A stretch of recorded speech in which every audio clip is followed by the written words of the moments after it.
Well, I guess I better get back to building this here wing.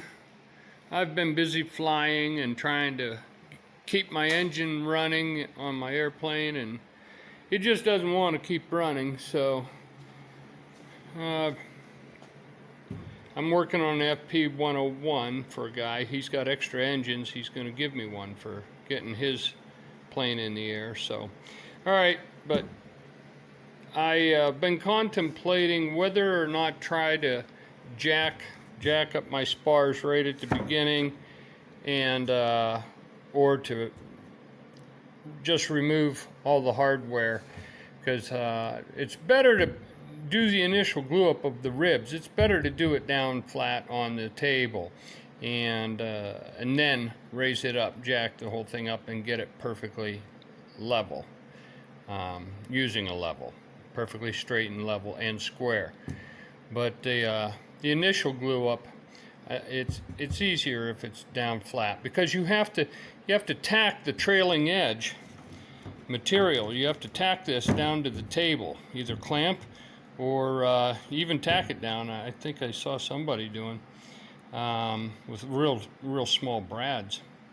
I don't think I'd do that, but yeah, clamping it as using the trailing edge as a straight edge to build to glue the ribs into them, and then you build the wing forward, or glue it, and then you glue the rear spar, then you glue the front spar onto each rib.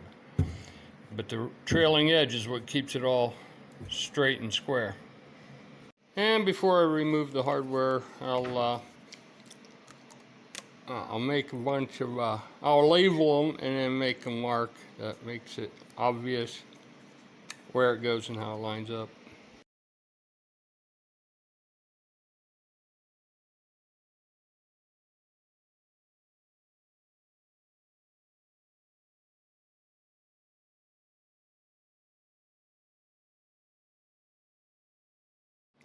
Now these 5-foot pieces that go to the main part of the wing that are not a part of the aileron,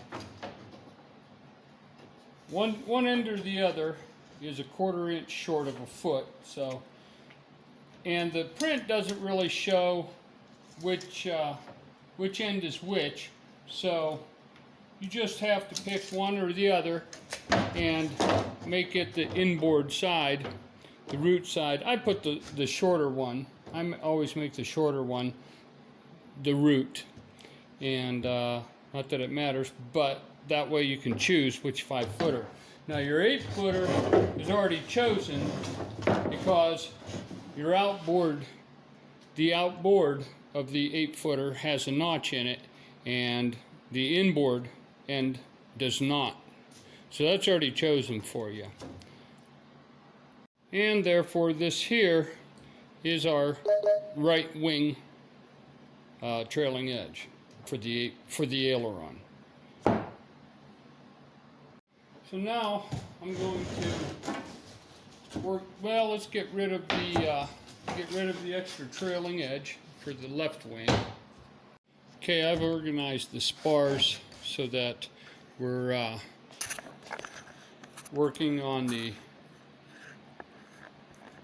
from the bottom. We're going to be marking the bottom front, because when we're on this table on this side, we're going to be looking at the front side of it, and then the rear spar, we're going to be marking the back side of it, because we're going to be working from the opposite side of the table, and we're going to be needing to look at the marking on the back side of the spar.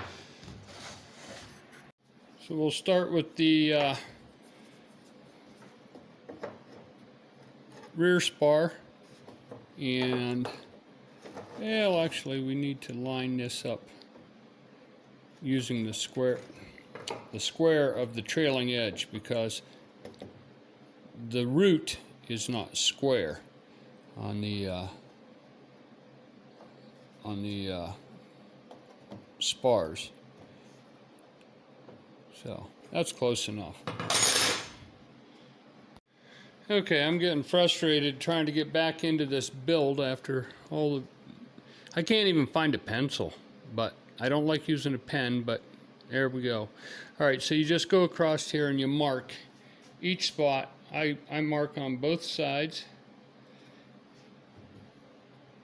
of the slot from the trailing edge onto the bottom side of the rear spar, and just keep going all the way down. Come on, focus. Hey, hey. There we go. Oh, jeez.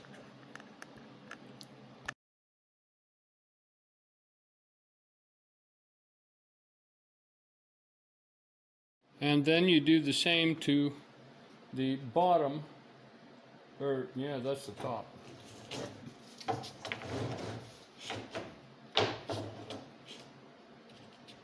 The bottom of the main spar, line it up, and I tilt it up to it since it's so much thicker.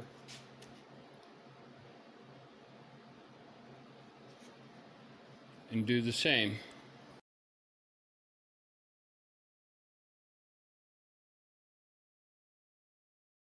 Now you take a square and just draw a straight line all the way across